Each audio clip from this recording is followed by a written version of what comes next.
The last 2 years have tested, I'm 43, so this war started when I was 41. And all of those insights were put to the test during this war. It's cliche.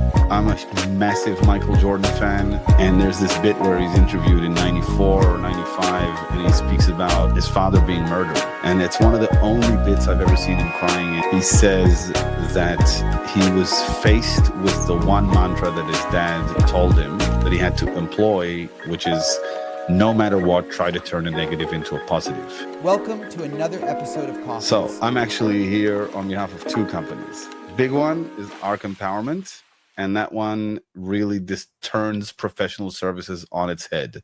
It serves professional services in legal, banking, business advisory, and financial advisory, AI first, which means new entrepreneurs can engage these agents who serve as their professional advisors directly online. But unlike all other AI solutions, our agents are coded with humility, which means that when they understand that they are in a really complex situation, which secret, there aren't that many complex situations, but when you get to a complex one, they call an expert human into the fray, right? To give their 2 cents. We prioritize only getting the 2 cents from the human. The rest can be done by AI. And that's how we turn professional services on its head. Because today, most professional service companies will say, oh, we are adopting AI tools to make our services for you better. They still own you as their client. And we're turning that around. The other company is called For Posterity.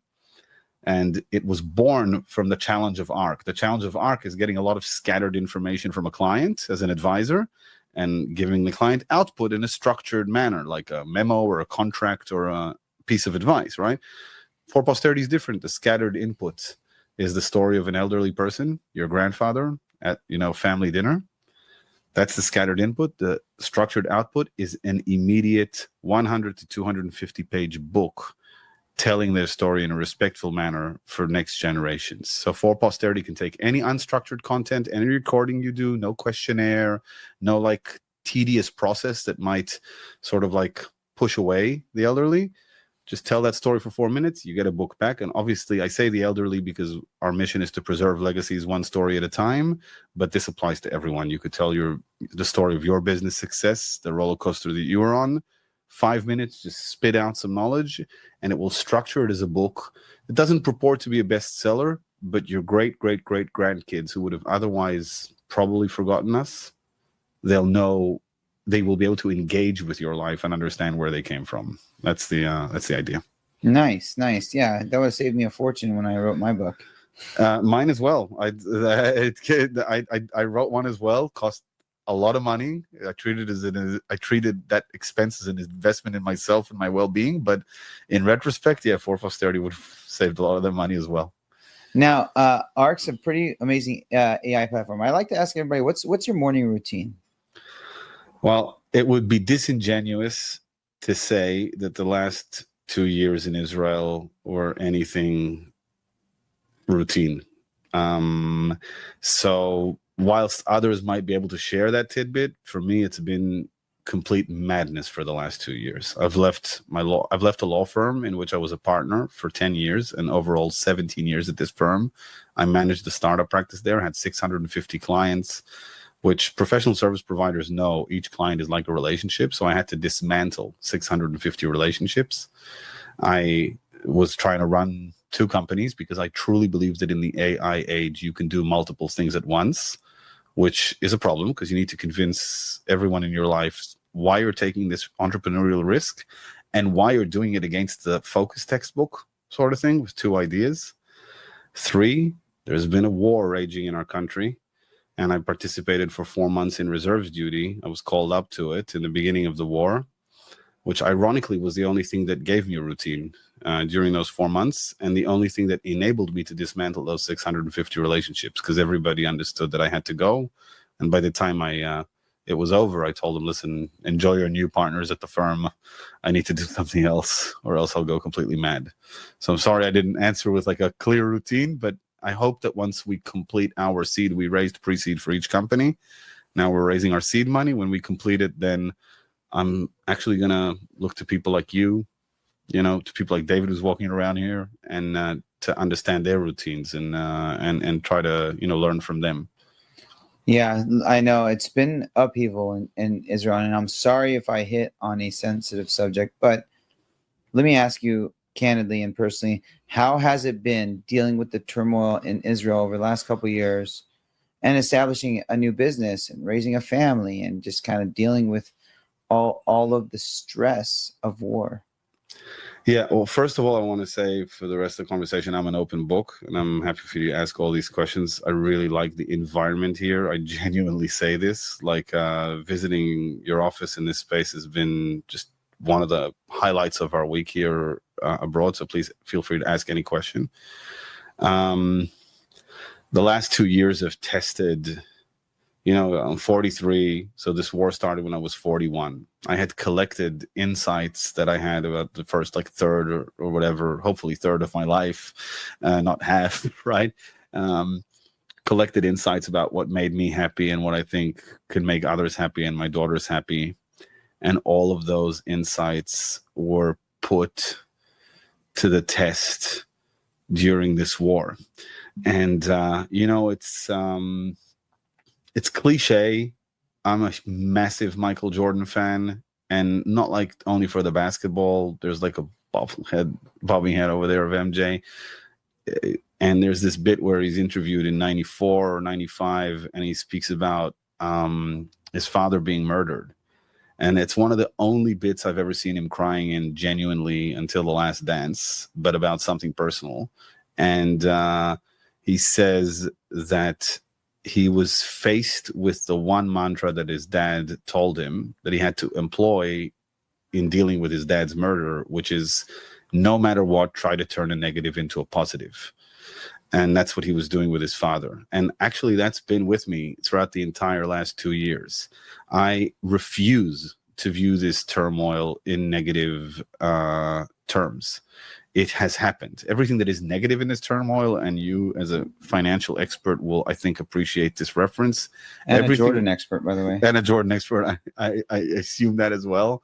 So everything that has happened in this turmoil is sunk. It has happened. So once you have something that is sunk, that has happened, the only challenge you have is what positive do you extract from it? And that's what I try to explain to my daughters as well, and the people around me. At times that is faced with a lot of cynicism, because whilst a lot of it has happened, we still have 50 people there under the tunnels. We have to face our inclination to vengeance. We are, as a collective, we are a vengeful people right now. And you would expect that. This is what made Bruce Wayne Batman, right? So, but then vengefulness that puts you in a situation of a lot of ethical situations that you have to deal with. I serve in an unmanned airborne vehicle unit, and you make a lot of decisions in that capacity that are problematic, and you have to tame that vengeance, and that vengeance may feel justified because what happened on October 7th was beyond evil to us. And then you have to think about, okay, what am I learning from this, and how is this not happening again in a region where everybody says, no, it's going to be happening forever? So I've mainly tried to look at the positive, and I'm extremely optimistic about the future.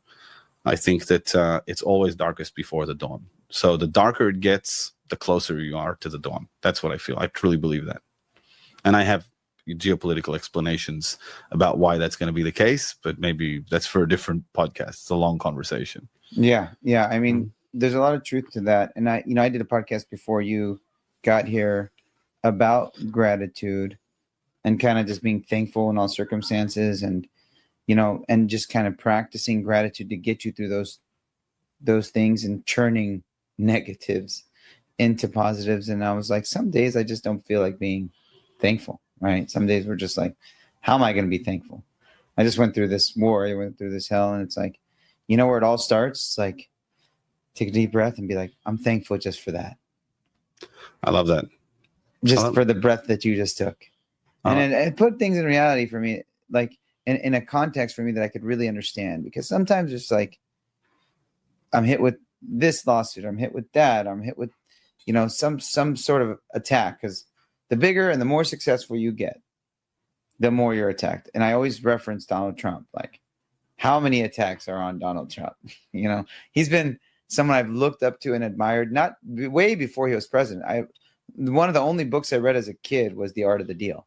You know, like as a child, I'm talking like 11. You know, when I get attacked, if I'm in a funny mood, when I get like attacked right now, or what I did in my as a lawyer, I would say, okay, I'm closer to becoming the president of the United States, people. Yeah. Yeah. One closer step. There's I like that. I like the reference to just taking a deep breath and saying thank you for that. I have like my daughters. Ironically, when do you deal with that? Like there's a siren, you run to the bomb shelter, you're sitting in the like my youngest is 7, she's panicking in the bomb shelter, and we're like, oh, she's not going to get out of this. She's going to be with this scar for her entire life. And then my older daughter does something funny and makes her laugh. And then you're like, well, you know what? No other 2 siblings are having this sort of bonding out of the entire 9 billion people on Earth. There's like 2 siblings who just got this forged in fire moment that I wouldn't have transacted for in the first place. I wouldn't say, oh, please give me an existential war with missiles and everything so that my daughters can have this sibling moment. But that's already happened. This war is happening. So I'm grateful for this like sibling moment that nobody else has. They got this head start now on in a meritocratic capitalistic system, which I believe is strong and good. They have a head start. They just got faster. I'm happy for that. And closer. It's a lot to take in. Now, let me ask you this. How did you transition from corporate law into launching ARC Empowerment and building a movement around AI for professional services? How did it all start? I originally did not want to be a lawyer. I felt that I was separated too many degrees of separation from the act of creation and innovation. I loved innovation from my early years in the Army because we were basically a startup company for UAVs. So I viewed law as my 10,000 hours of being close to entrepreneurs. I read Outliers, and that's what I wanted to do. Eventually, I did 45,000 hours because I double billed. No, because I worked with a lot of great companies and I wanted to stay in that profession. But because I didn't want to be a lawyer in the first place, I was always critical of the professional service industry. I was like a Trojan horse in there, looking at its weaknesses and its fallacies. And to me, if you ask me on a bad day what I do, I say, well, I run a non-disclosure agreement Ponzi scheme. That's what I do. And my product is turning Word documents into PDFs, because when drafts are signed, that's when I have any meaning.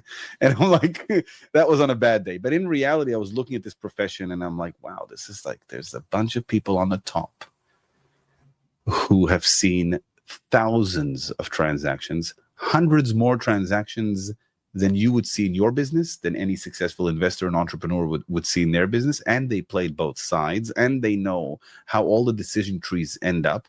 That's the select few partners at the top. And you want their 2 cents because they are the data set that you need to access for your decision making, plus your business intuition, which of course comes into play in your understanding of your own corporate culture. But you want to access their understanding. And in exchange for their 2 cents, for which you pay the fractional amount of their high hourly rate, you engage in a fraudulent pact with the pyramid of humans underneath them who are not even close to your experience, right?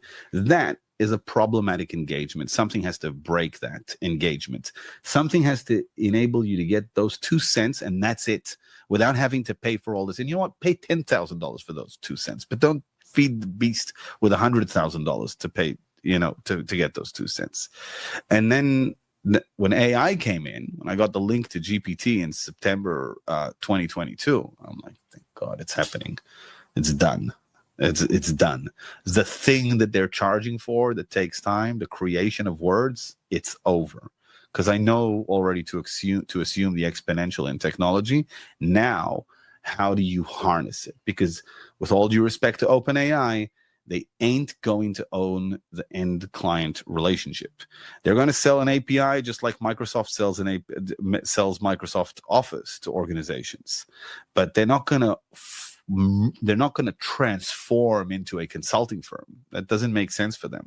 They're already they're just upstream brokering their API. Yeah, they're upstream. They can do it for everything. Yeah. But whoever owns the relationship with the client can start taking the consumer surplus, like what the client's really willing to pay for the 2 cents if they monetize it right. And that's why we built Arc. It's from an economic place. It's not like a younger entrepreneur would say, it takes too long to prepare documents. Let's do something that makes more efficient the preparation process of documents, right? Now, I'm like, no, I want to bring the whole system down. I want to build a company that in the future will be one of the big 6 professional service firms in the world, but it will be built like Salesforce. It will be built like Microsoft. It will be a tech company for all intents and purposes.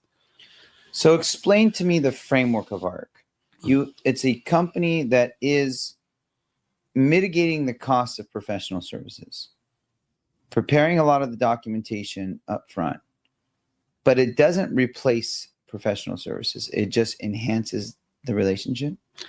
Well, I believe that professional service providers will be replaced not in one go, but rather incrementally. So let's go back to when you would beginning with lawyers. Yeah, beginning with no lawyers problem. Are the first. You know who the biggest the people that hate ChatGPT and AI the most is my lawyers. Yeah, of course they do. And you know the interesting, the ironic thing about it, by the way, to check this out, is if you IPO your company, the best document to prepare with GPT is the document they would have charged you the most for, which is your prospectus, because there are so many public prospectuses. So GPT doesn't have to guess as much.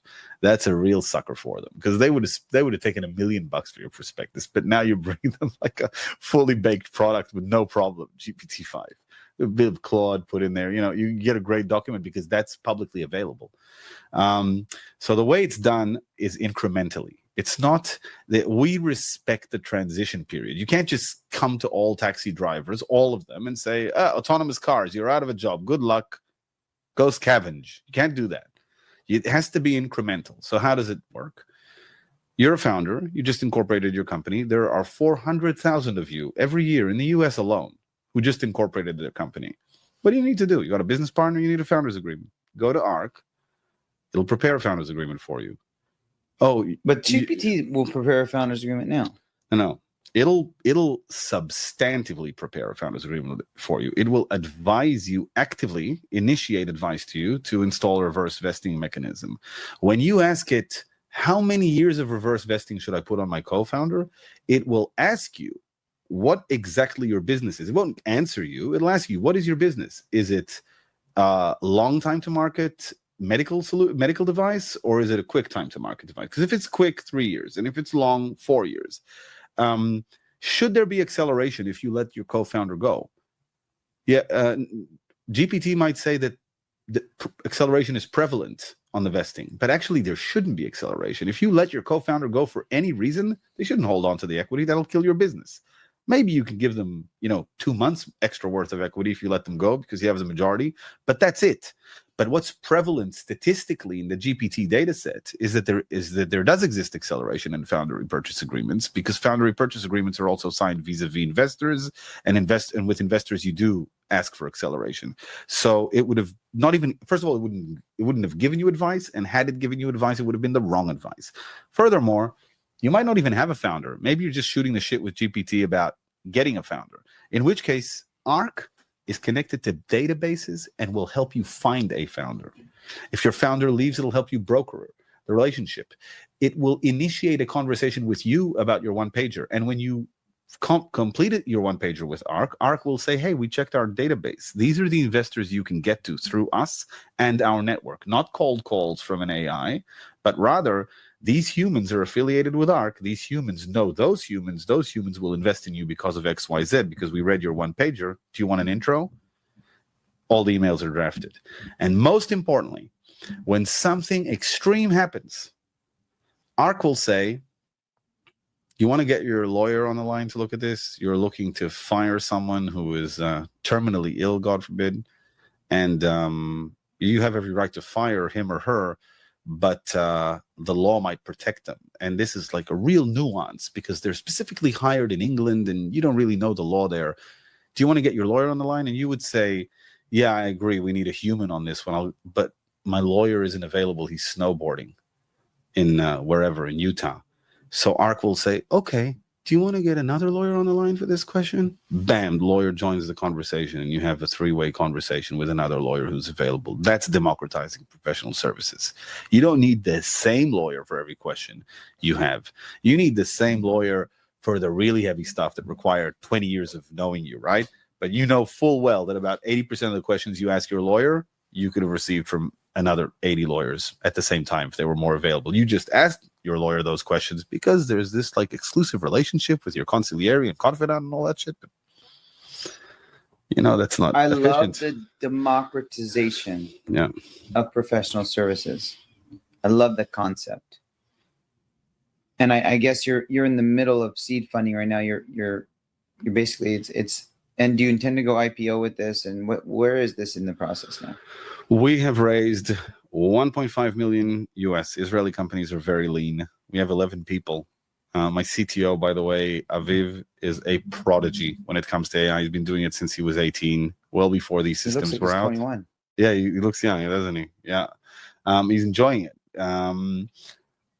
He built a research agent for NASA in a competition, won second place out of 300 companies that applied alone or with a friend. My CFO, who's a co-founder, was 15 years in Deloitte and Ernst & Young, a CPA. So he knows the financial side. My COO was COO in a company from a former founder of Oculus. And our chairman was the CEO, 73, was CEO of 3 NASDAQ-traded companies in the 90s and managing partner in 2 massive Israeli VCs in the early 2000s. So we've got that structure. We raised 1.5. I think, but we're launching this complex product, on the 1st of October. The product's not live. ARC's not live yet. No, well, if you call me, you could use it right now, but it's not live. It'll be live on the 1st of October. It is a deep system to build. Other people will say, oh, this is a wrapper. So no wrapper by any means. So it's taken a year and a half to develop this thing. But it's in beta with you and test people. It has been tested by quite a few companies already. They love it. We fixed what they asked us to fix. What's going to be the cost monthly fee for this? $200 is what I believe we will get out of a user per month. How do we get it per month? Doesn't mean they pay $200 a month in the early going. Pay $50 a month in the early going, but they will start paying per action when they increase their usage. And then I believe it'll peter out around $250 a month, because that's sort of what you pay GPT Pro, but you get much more in ARC, and it's LLM agnostic. We do Perplexity, Gemini, deep research functions when we need them, not when we don't, etc. Right? Llama. So we're agnostic. You get the intros. I believe they'll transition. They're business conversations. Like I believe where it ends is that you have your personal existence with GPT or with Claude, if they overtake them, or other. You have your professional AI existence. Certainly, if you're an entrepreneur, and in the future, perhaps in more mature companies, in ARC. What do we do with the company? I would love for someone to say, "I get your thesis. You've seen enough to make this an educated thesis. Here are $6 million to $8 million to conquer the world," because that's pretty much all we need for our seed. What will happen in reality is that we need to launch our product, show usage, and probably then the VCs will come to us and we'll have a selection of venture capitalists to choose from. In my heart of hearts, I've seen some entrepreneurs get that funding on an idea, but this is a big play in a very competitive space. Hypersaturated. You yourself said that you saw a company that does something similar. Just when I described ARC to you, perhaps professional services specifically for lawyers, but you're talking about encapsulating every professional service and going a little bit above and beyond and actually doing a lot of the work that the professional services would provide, and then getting it to like 80% of the finish line, the last 20%. You got it. But you see what happened there? It took me. But that's a hard thing to explain. Exactly. It took me to a dummy. Now explain that to my 10-year-old daughter. Yeah, it's tough. And or your daughters. Can't. How? Can't. And it took me 10. It took me. But it should, because your kids know ChatGPT. Yeah. Well, my daughter knows how to sell for Posterity now. She's going to be selling it around the school, like the book company. So we'll start with that. And ironically, my daughters use GPT to calm them down when they're scared, with the missile sirens and stuff like that. So I'm sure as they grow and they understand what counseling is, they'll get what ARC does. But the fact that it took me being invited to your podcast and like a 20-minute conversation to explain it is why I guess we'll raise the VC money after we have some usage. Yeah, I think the easiest way is just to dumb it down, or the use case. Like maybe ask GPT, how do I dumb this down for a 10-year-old? Yeah, that's I'll do it. Just like dumb this down to a 10-year-old's. I will. Understanding. When you're in love when you're an entrepreneur and you're like in love with your vision and your idea, you get so deep into it and you don't dumb it down. You don't sell. You don't do the closing. You don't do the closing, so you don't get coffee. That's right. Yeah. You got to dumb this down. Now, what through For Posterity, which is, by the way, it's a crazy name, For Posterity. How'd you go with that name? I like the word posterity. The product is called Vona. So you go to studio.vonastory.ai or app.vonastory.ai, or just go to vonastory.ai, VONA, and you just speak with Vona. But the company is called For Posterity because we're thinking about next generations. Gotcha. Now, for posterity, you use storytelling to preserve legacy. That's a little bit easier to understand, by the way, than ARC. Yeah. What story are you telling through runway building for startups? I like the rapper story, the rapper narrative, underdog coming up from the slums and making a big name and a big career for themselves. Ironically, like what I heard here, I like going from like not enough to more than enough, like to not having enough to more than enough. I like frankly, it's cliche. I like the American dream. It's what can I say? We're waiting for you. Let me tell you, don't move to anywhere but Orange County here, right here. Oh, we're loving it here. This is the best place in America. We're loving it here. Yeah. We're notably Newport Beach. It's a date. Look, no offense to the folks at Palo Alto, but we were walking there for the last week, and I'm afraid that they got gut punched during COVID, and they haven't. I didn't find the oomph there that I thought I would. Certainly not what I have in Tel Aviv. And here, it's like in these office spaces, there's energies, crazy. I love it. Yeah. We're pretty blessed here. Now, looking back, whether on a pitch, a boardroom, personal low moment, which insight would early Nimrod be proud to see today? In me. Yeah.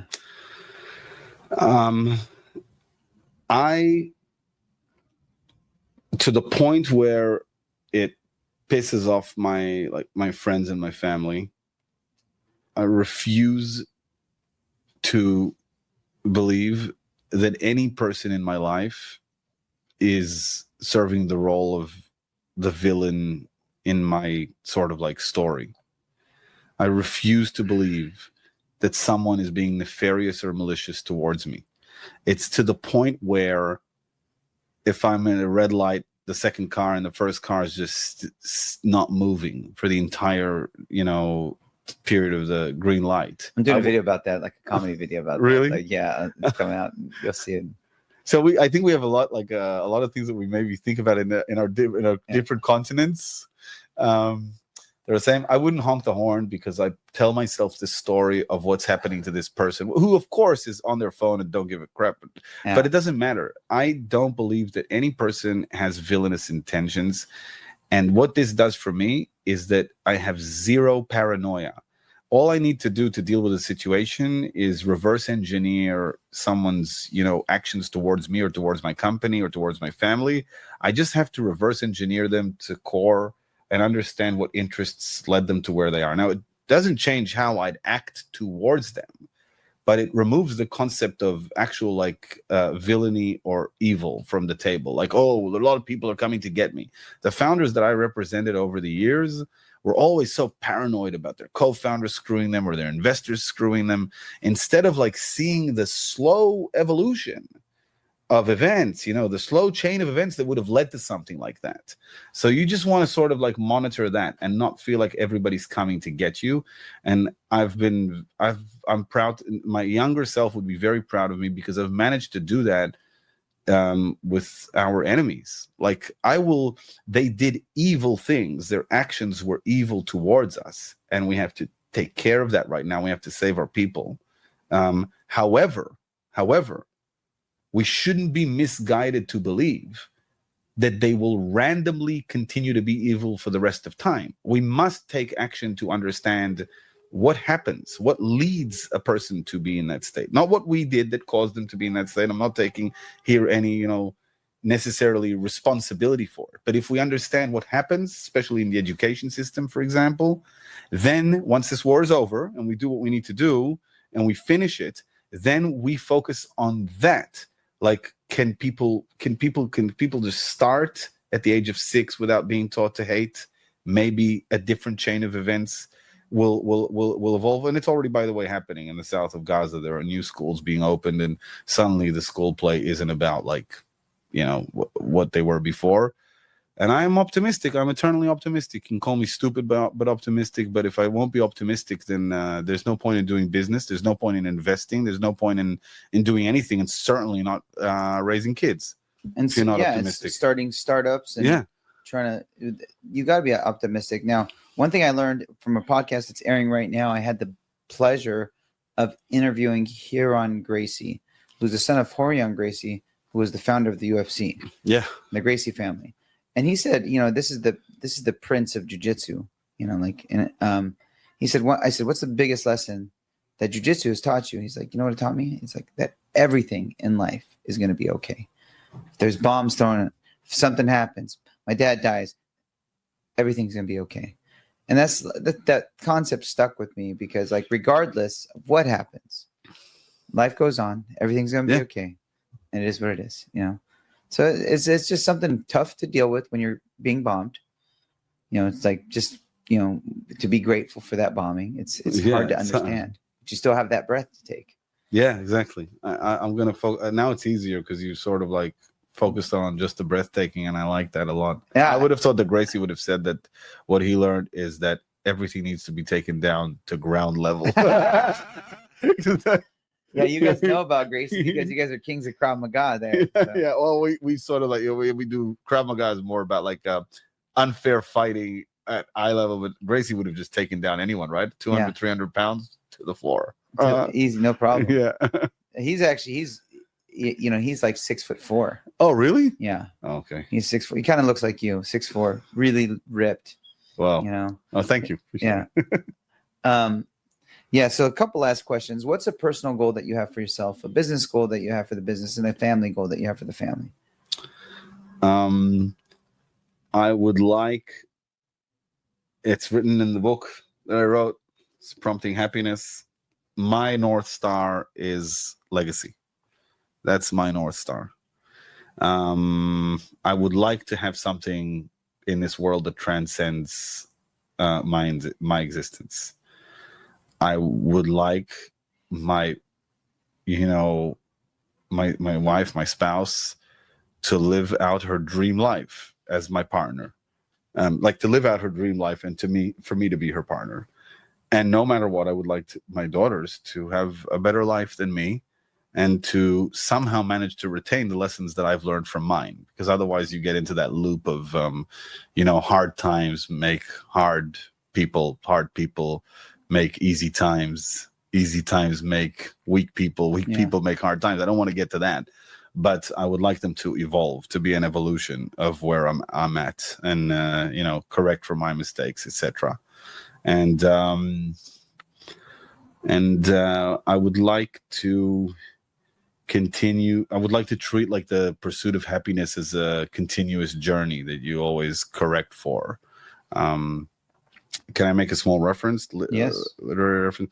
I read The Hitchhiker's Guide to the Galaxy. And The Hitchhiker's Guide to the Galaxy basically says, spoiler, the meaning of life is 42. And then the people in the book asked this computer that calculated the meaning of life, what the hell are we supposed to do with that piece of information? The meaning of life is 42. So the computer told them, you didn't ask the right question. So you only got the answer, but you didn't ask the question for which the answer is 42. So they said, well, tell us the question. So I'm not a strong enough computer. You have to live your life to actually get to that question.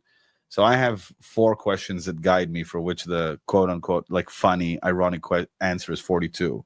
And they are, how many memories must I constantly look to erase in order to escape the weight of my past? Like, not all of it, just 42, right? How many dreams should I forsake? Because I have a bunch of ideas for companies and startups. So how many dreams must I put aside to truly embrace the present? It's 42. How many things that are told to me as absolute truths should I dismiss as fallacies because of this age of disinformation in order to really continue to pursue the truth? And the final one, which is the most important one, at each point in time, no matter what, how many acts of kindness are you away from pure contentment? Like, only 42 acts of kindness, you'd be happy, like at each point in time. So I want to sort of live by that. That sort of guides me. Where did I get 3 of those 4 questions? When I turned 42, I went into GPT and I said, hey, mofo, it's time. I'm 42. Tell me the question for which the answer is 42 from Hitchhiker's Guide. And GPT answers, oh, I've been waiting for someone to ask me this. And it gives me all the questions, because the book doesn't give you that respite. It doesn't give you the answer. It's powerful, right? That is so cool. Yeah. So you got that from GPT 2 years ago. I got that from GPT a year ago when I was 42. You're half a year older than me. I got 6 months. Sorry, did I reveal something? Yeah, hey, 44 soon. Yeah. 24 hours. Wow. Last question. Last question for you. When you're in front of the pearly gates, what do you think God's going to tell you? Oh, you were fun to watch. Nimrod, that's the coolest answer I've ever had on the show. If people want to connect with you, how do they find you? Right now it's LinkedIn, but I'll do my homework. You told me that I don't have a digital presence. Brand building is everything, especially in the age of AI. How can ChatGPT or Arc or Gemini or Claude make a decision to work with you if it cannot aggregate or reason from the data that it has online? Has nothing on you other than this podcast, which is not even up yet. To be fair, online is a bunch of stuff, but I don't maintain it religiously on my social platforms, which I must. That's what I need to fix. I mean, online there's a bunch of stuff, but like quotes, podcasts, videos. I need to be there. You know, like everything that we say on this show, everything that you've ever published, every book, that book, I'm hoping it's in Kindle form. It is an audiobook read by my voice, but not by me. I was going to do my audiobook like that. And I was like, oh, do I do it? I already read a couple chapters, like, because it's so hard to go through my book and do that. But I just haven't had the time to do that. But no, I'll send you a company and it'll be your voice. You'll record yourself like in Mission Impossible, saying like 5 sentences. Yeah. And that's it. Is that 11 Labs like we were going to do? Well, no, this to use your voice, really, I think it's a different solution that my publisher used. They just recorded me for 5 minutes. That sounded good? Sounds awesome. Okay, cool. I had someone like listen to the whole thing and they're like, well, I sent it to my best friend and he said, that's you. With the same like delivery of a sentence? The same delivery, which mine is like a bit wacky, the same wacky delivery. Insane. Yes. Yeah, we're both wacky. I need that because I don't have 10 hours. It's going to be like 15 hours to just record my book. Like, I don't have the time. Well, yeah, we're going to work on that. But everything you do, everything is uploaded. Everything is like now. The cool thing is, AI, it can reason and make decisions for people. So that, in this world, AI indexing, and that's going to be the book I'm going to publish next. AI indexing, the importance of AI indexing, and it's not just personal brand; it's who you are. It's everything that you say.